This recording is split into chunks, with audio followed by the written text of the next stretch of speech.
vi a hora de chegar a hora da palavra, porque aquilo me trazia muita alegria no meu regozijo, na minha alma, e foi onde Cristo me libertou da síndrome de pânico. Eu era um jovem que tinha síndrome de pânico, sofri por mais de 6 anos com isso, mas foi num ciclo de oração à tarde. Ainda tem ciclo de oração aqui? Não. Tem uns lugares que não tem mais, né? Mas eu agradeço que foi num ciclo de oração à tarde que Cristo libertou-me disso, e dali a gente veio caminhando com o Senhor. Irmãos, eu queria ler um texto aqui em 1 Timóteo, capítulo de número 1. Vai ser necessário eu ler alguns versículos para a gente ter um entendimento melhor, maior, tá bom? 1 Timóteo, capítulo de número 1. Eu quero ler do versículo 1 ao versículo de número 16, e eu vou ler aqui para nós ganharmos tempo, tá bom? Está escrito assim, capítulo 1 de 1 Timóteo, o versículo 1 diz assim: Paulo, apóstolo de Jesus Cristo, segundo o mandato de Deus, nosso Salvador, e do Senhor Jesus Cristo, esperança nossa. A Timóteo, meu verdadeiro filho na fé, graça, misericórdia e paz da parte de Deus, nosso Pai, e da de Cristo Jesus, nosso Senhor. Como te roguei quando parti para a Macedônia, que ficasse em Éfeso para advertires a alguns que não ensinem outra doutrina, nem se deem a fábulas ou genealogias intermináveis, que mais produzem questões do que edificação de Deus, que consiste na fé, assim o faço. Ora, o fim do mandamento é a caridade de um coração puro e de uma boa consciência, e de uma fé não fingida, do que desviando-se alguns se entregaram a vãs contendas, querendo ser doutores da lei, e não entendendo nem o que dizem e nem o que afirmam. Sabemos, porém, que a lei é boa se alguém dela usa legitimamente. Sabendo isto, que a lei não é feita para o justo, mas para os injustos e obstinados, para os ímpios e pecadores, para os profanos e irreligiosos, para os parricidas e matricidas, para os homicidas, para os fornicadores, para os sodomitas, para os roubadores de homens, para os mentirosos, para os perjuros e para o que for contrário à sã doutrina, conforme o evangelho da glória do Deus bem-aventurado, que me foi confiado. Eu dou graças aos que me têm confortado, a Cristo Jesus, Senhor nosso, porque teve por fiel pondo-me no ministério, a mim que dantes fui blasfemo, e perseguidor e opressor, mas alcancei misericórdia, porque eu fiz ignorantemente na incredulidade. E a graça de nosso Senhor superabundou com a fé e amor que há em Cristo Jesus. Esta é uma palavra fiel e digna de toda a aceitação, que Cristo Jesus veio ao mundo para salvar os pecadores, dos quais eu sou o principal. Mas por isso alcancei misericórdia, para que em mim, que sou o principal, Jesus Cristo mostrasse toda a sua longanimidade para exemplo dos que haviam de crer nele para a vida eterna. Amém, irmãos? É uma palavra, foi um pouco extensa aqui, mas se é necessário, porque para mim, o apóstolo Paulo, ele foi um dos maiores missionários que Cristo teve. Os irmãos conhecem a história do apóstolo Paulo, e muito me chama a atenção que esse homem, ele trouxe uma plena consciência do que é o evangelho do Senhor Jesus Cristo. Uma palavra que os demais apóstolos não conseguiram compreender. O apóstolo Paulo compreendeu na sua íntegra, na sua literalidade, o que é o evangelho do Senhor Jesus Cristo. Se você ainda tiver com dúvida acerca do que é o evangelho, eu convido a você começar a ler as cartas do apóstolo Paulo, e você vai compreender o que é o evangelho na sua literalidade. É importante dizer, irmãos, que o apóstolo Paulo, ele foi chamado, e eu queria ler com os irmãos aqui, se o irmão puder, não sei se vai colocar no telão aí, mas 1 Coríntios, capítulo de número 9, versículo 16, Paulo, ele relata algo sobre a sua vida. 1 Coríntios 9:16, não sei se é possível. 1 Coríntios 9:16. Olha o que ele diz aí. Porque se anuncio o evangelho, não tenho de que me gloriar, pois é imposta essa obrigação, e ai de mim, se não pregar o evangelho. Então você veja, irmãos, a responsabilidade que o apóstolo Paulo teve. O apóstolo Paulo foi chamado para fazer discípulos, ou seja, ele iria, mas alguém teria que ficar com essa mesma responsabilidade. E eu quero, de fato, aqui dizer, irmãos, que essa responsabilidade chegou a nós. Nós temos meios de comunicação, celular, canal de televisão, canal de AM, FM, mas o Senhor Jesus não conta com nenhuma dessas obras. Jesus conta com a igreja dele. Essa responsabilidade não foi posta a canais de televisão, foi posta a nós, cristãos, sabendo que é um culto de conscientização. Olha só que interessante, irmãos, eu vou ler alguns versículos aí. Vocês falaram que é a Assembleia de Deus, então nós precisamos ler a palavra aí. Atos, capítulo de número 13, a partir do versículo 45, eu quero que você entenda sobre a conscientização, o porquê que isso tem que continuar. Atos, capítulo de número 13, 45, está escrito assim: Então os judeus, vendo a multidão, se encheram de inveja e blasfemando, contradiziam o que o Paulo dizia.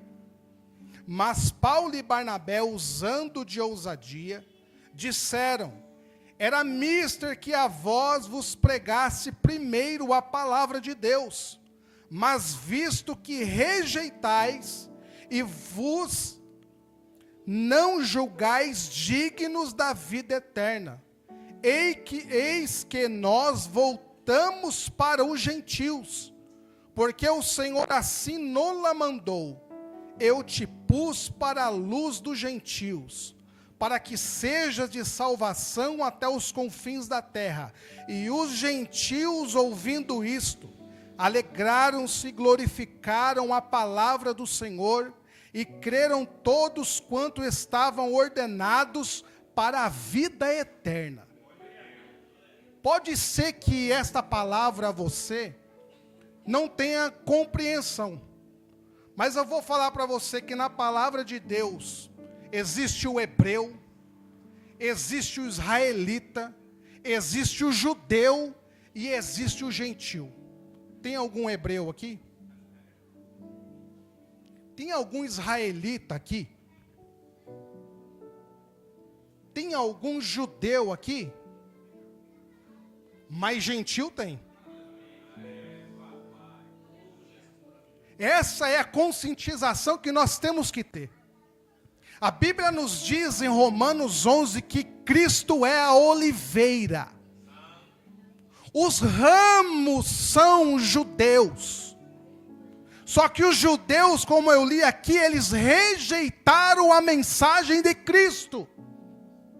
Paulo diz: Cristo quebrou vocês, porque vocês rejeitaram e vocês foram dignos de ouvir primeiro. Mas quebrando agora os ramos, Deus enxerta o jambuzeiro. Deus enxerta os gentios. Deus injeta a mim e a você. O apóstolo Paulo se tornou o pregador dos gentios, e nós devemos glorificar a Deus pela vida deste missionário, porque ele chegou em Roma, enfrentou o Coliseu, morreu, mas a semente dele plantada veio em estação, em estação, e em estação, e chegou a mim, chegou a você, chegou a Assembleia de Deus, chegou a presbiteriana, chegou a congregação, chegou a igreja pentecostal, e nós estamos aqui para adorar e engrandecer ao Senhor. Entende que foi por causa de alguém? E então, irmãos, o apóstolo Paulo, em suas viagens missionárias, isso está em Atos 16. Em Atos 16. O apóstolo Paulo, enfrentando perseguições, juntamente com Barnabé, ele vai parar numa cidade chamada Derbe. Atos 16. E Listra. E eis que estava ali um certo discípulo por nome Timóteo, filho de uma judia que era crente, mas de pai grego, o qual dava um bom testemunho aos irmãos que estavam em Listra e Icônio. Paulo quis que este fosse com ele, tomando-o circuncidou, mas amém. Entenda, irmãos, que o evangelho estava crescendo. O evangelho estava sendo anunciado, os irmãos recebiam perseguições, e eles entendiam que a perseguição era empurrando, era Deus empurrando eles para uma outra cidade. Então ele vai parar em Derbe, e veja que eles estão somando, eles estão granjeando pessoas, trazendo pessoas. E Paulo ouviu dizer de um jovem chamado Timóteo.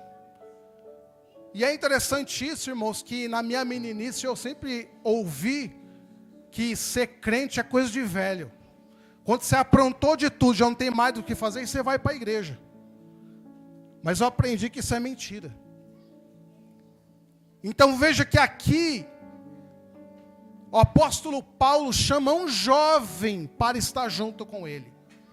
Se os irmãos atentaram na palavra de 1 Timóteo que li, o apóstolo Paulo, ele anuncia Timóteo como seu verdadeiro filho na fé. Entenda, irmãos, que o apóstolo Paulo está na cidade de Timóteo agora, Derbe. Ele chegou na região de Timóteo. Ele chegou na rua de Timóteo. Ele chegou provavelmente aos pais de Timóteo, e ele dizendo ao pai de Timóteo: eu quero seu filho comigo. É um desafio hoje. Então veja que o apóstolo Paulo, em chamar ele de filho, era lícito, porque ele tirou ele da sua região, do seu bairro, da sua rua e da sua casa para servir ao Senhor Jesus. E era algo, irmãos, que os pais davam tchau para o filho, com a consciência de que poderia ser nunca mais vê-lo. Tudo isso por causa do evangelho. É um culto de conscientização. Então veja, irmãos, que o apóstolo Paulo, ele vai escrever essa carta a Timóteo, direcionada a ele, porque o apóstolo Paulo, ele vai compreender e entender que os seus dias já estão se chegando ao final.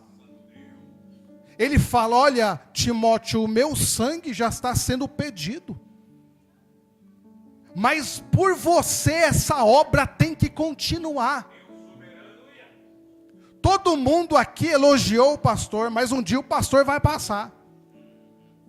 E alguém tem que assumir o lugar, e juntamente com a mesma graça, com o mesmo empenho, lembra de Josué? Só seguiremos você, Josué, se tão somente Deus for com você, como foi com Moisés. Então veja a responsabilidade. E o apóstolo Paulo então está indagando, advertindo a Timóteo acerca do evangelho. Então ele vai começar dizendo, eu quero pegar aí a partir do versículo 3 de 1 Timóteo, não foi a leitura que nós fizemos? Ele começa assim: como te roguei quando parti para a Macedônia, que ficasse em Éfeso, para advertir alguns que não ensinem outra doutrina. Veja a responsabilidade. O apóstolo Paulo, ele roga, pedir com insistência: Timóteo, pelo amor de Deus. É como um pai falar com o filho, não é assim? Filho, pelo amor de Deus, ouve o que o pai está dizendo. Ele fala: não a parte de Éfeso, porque Éfeso era o crescimento do evangelho, era o crescimento da igreja, e vinha, irmãos, outras pessoas a trazer questões acerca da doutrina do apóstolo Paulo. E ele fala: você tem que estar aí para se colocar em defesa deles. Não quero que você apenas adverte aqueles que estão vindo contra, mas adverte os nossos presbíteros também. Porque o presbítero, ele tem uma ferramenta que se chama Bíblia, palavra de Deus. A Bíblia diz que o homem tem que ser digno, o obreiro tem que ser digno e que maneje bem a palavra, ou seja, não ser enganado. Ou seja, defenda o que você aprendeu. Defenda o que de mim ouviste e ensina a outros. E se você continuar fazendo isso, salvará tanto a ti quem te ouve. Tamanha confiança do evangelho na vida do apóstolo e no que ele tinha passado. Então ele estava ali para defender. E o que isso causa? O que esses homens estavam causando? Olha o versículo de número 4. Nem se deem a fábulas ou genealogias intermináveis que mais produzem questões do que edificação de Deus. Ele estava dizendo: em vez do povo ser edificado, vocês estão trazendo confusão ao povo. E não é isso que Deus quer. O evangelho não é confusão. O evangelho é edificação de Deus. Para você lançar uma edificação, se analisa um terreno. Analisado aquele terreno, é lançado o fundamento. O apóstolo Paulo diz: não há outro fundamento se não for Cristo. Quando uma pessoa aceita Jesus, ele não tem que ouvir de dízimo primeiro, ele não tem que ouvir de uso e costume primeiro, ele tem que ouvir do fundamento de Cristo, de Jesus. Aleluia! Louvado seja o nome do Senhor. Então é posto que o fundamento, edificação, e Cristo, irmãos, tem que nascer e crescer em nós. Olha só, irmãos, Efésios capítulo de número 4. Efésios capítulo de número 4. Ele vai falar dos ministérios, ele vai falar o porquê dos ministérios, a partir do versículo de número 11. 4 de Efésios, versículo 11. E ele mesmo deu uns para apóstolos, outro profetas, outro evangelista, pastores e doutores, querendo o aperfeiçoamento dos... Santo não é perfeito, viu? Santo precisa de aperfeiçoamento. Por quê? Nós não somos perfeitos, mas somos santos. Por quê? Porque o sangue de Jesus está sobre a nossa vida. Aleluia! Então ele fala que é colocado esse ministério para a igreja crescer. Então você, crente, precisa absorver dos homens que estão aqui o conhecimento para a sua edificação, para o seu crescimento. Amém? Olha que ele vai dizer: querendo o aperfeiçoamento dos santos para a obra do ministério e para a edificação do corpo, que é a igreja. Olha aí.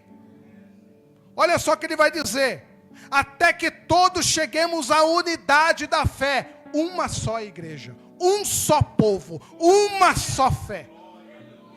Olha só. Até que todos cheguemos à unidade, à fé, ao conhecimento do Filho de Deus, a varão perfeito, à medida e estatura completa de Cristo. É você sumir e Cristo aparecer. Por isso que se dá o nome discípulo, não é você, é Cristo em você.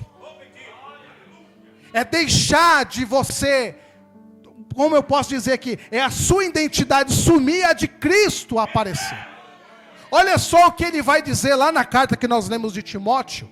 o que esses homens queriam. Versículo de número 6, Paulo vai dizer assim, ó, acerca daquela confusão, lembra? Do que desviando-se alguns, se entregar a vãs contendas, olha só. Querendo ser doutores, mas não entendendo o que dizem e nem o que afirmam. Era um contraste. Porque o Evangelho faz nós desaparecermos e Cristo vir. O que esses homens estavam trazendo ao povo? Você precisa ser. Você precisa ser. Você é o homem de Deus. Você é a mulher de Deus. Você é o ungido. Não. Um homem que poderia ter o seu coração aveludado era João Batista. Profeta de Deus. Homem que até Herodes temia. Lembra dele? O próprio Jesus disse, em nascido de mulher, não existe homem como João Batista. Ah, se fosse nos nossos dias. Pensando bem, Jesus disse a verdade ao meu respeito. Mas quando Jesus começou a batizar, os discípulos de João disseram, olha, aquele que você vos anunciava a nós, está batizando mais lá do Pós do Jordão. E o que ele vai dizer? O importante é que eu diminua, e ele cresça. Então eu entendo, irmãos, que o Evangelho, ele não é promoção de homens. O Evangelho não é para nos promover. O Evangelho é para que nós venhamos desaparecer. E Cristo aparecer em nossa vida.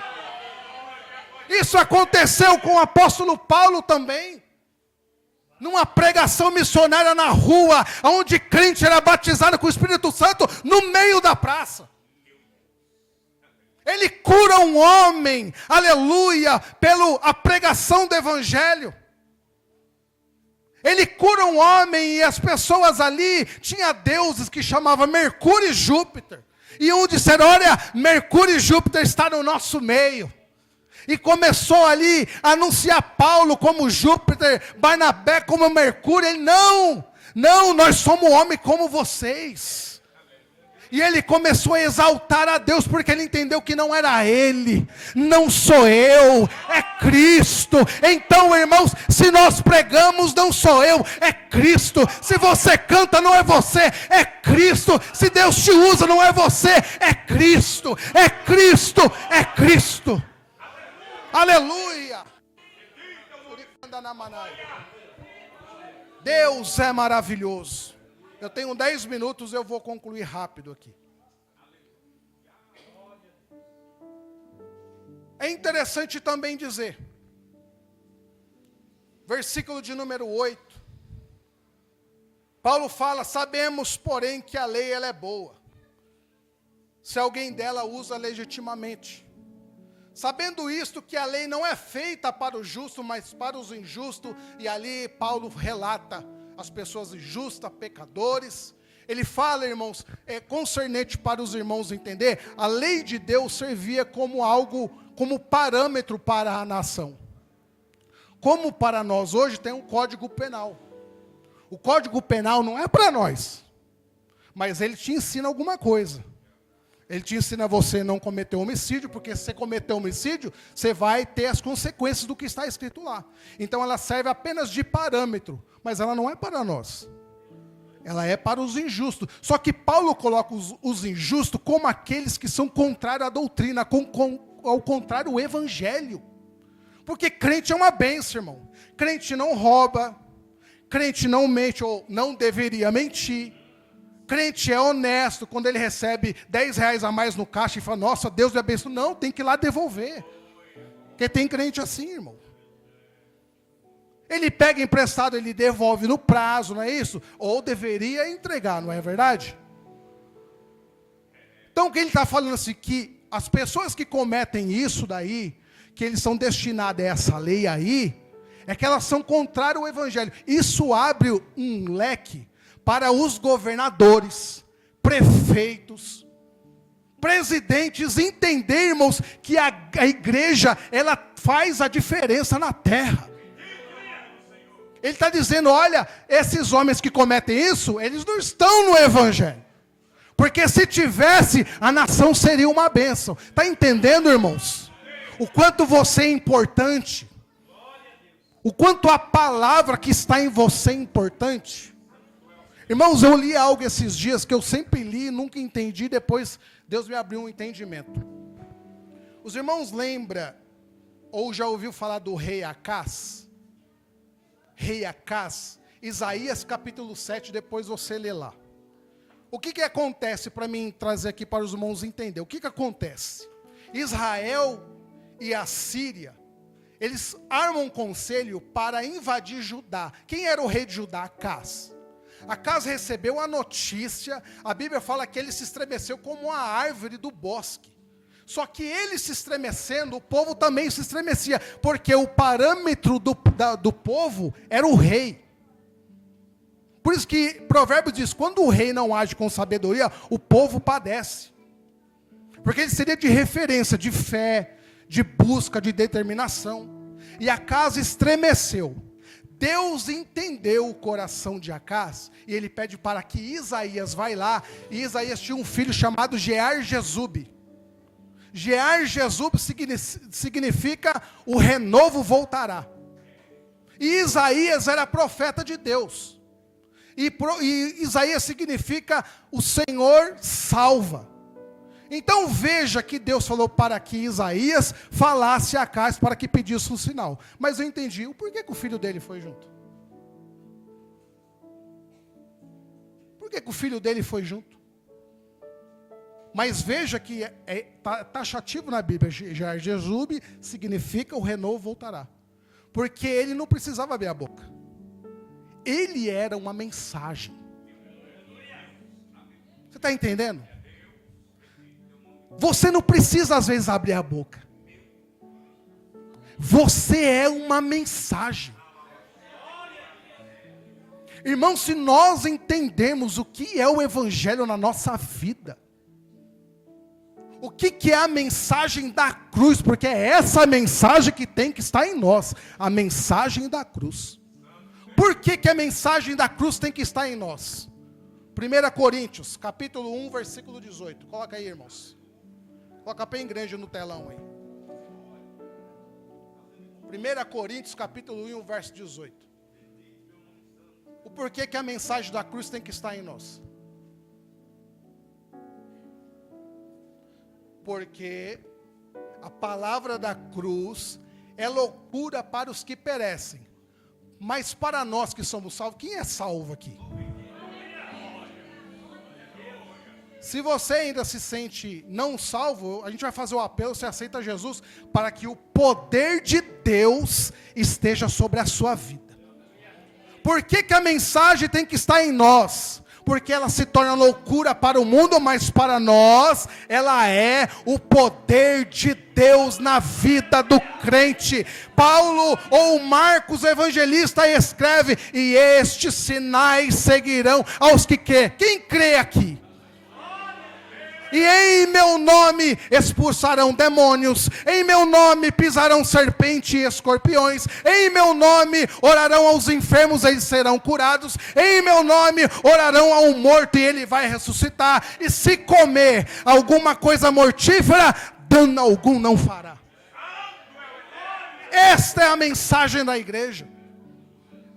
Mas, irmãos, eu observo muito. Tinha um gerente que trabalhava comigo, às vezes perguntava para ele, o que foi? Ele falava assim, nada, só estou observando. E eu aprendi a observar. Alguns amigos, colegas, pregadores, mas seduzidos pelo povo. Pregam o que o povo quer ouvir, não o que Deus quer falar. Que eles falam, nós estivemos ali, cumprindo a agenda, e nós estamos ali pregando o evangelho, mas qual é a sua mensagem?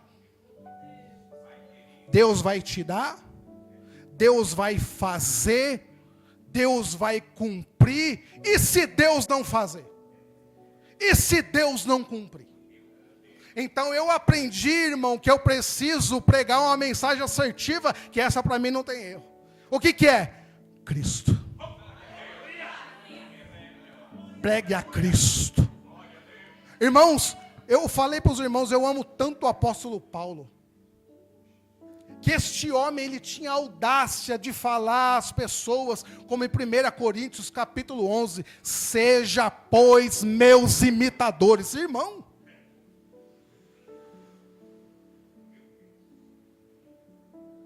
é a irmã do ciclo de oração, ou líder das irmãs, dizendo para as outras, seja, pois, minhas imitadoras. Olha a responsabilidade.